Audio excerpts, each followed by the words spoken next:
మరొక బృహత్తరమైన పథకానికి శ్రీకారం చుట్టింది.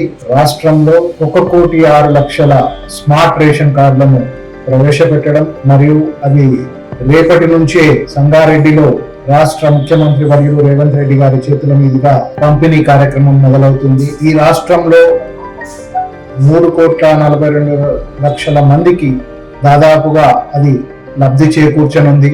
ప్రతి ఒక్కరూ సన్న బియ్యంతో కడుపు నిండా ఆహారం తినాలి పేదలందరూ అన్న ప్రభుత్వ లక్ష్యానికి చేరువగా ఈ పథకం ఈరోజు ప్రారంభించబడుతుంది. ఇంత బృహత్తరమైన పథకానికి శ్రీకారం చుట్టిన తెలంగాణ ప్రభుత్వాన్ని అందరం ముక్త కంఠంతో హర్షించాల్సిన అవసరం ఉంది.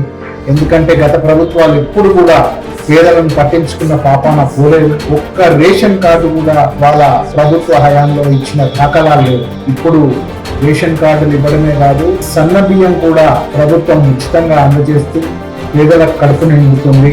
ఈరోజు నిజంగా ఈ రాష్ట్ర ప్రభుత్వం ఈ స్వాతంత్ర దినోత్సవ వేడుకలకు నిజంగా పేదల పండుగగా మారుస్తుంది. ప్రతి ఒక్కరూ ఈ స్మార్ట్ కార్డుని QR కోడ్తో పారదర్శకంగా ప్రతి ఒక్కరికి రేషన్ అందించాలి.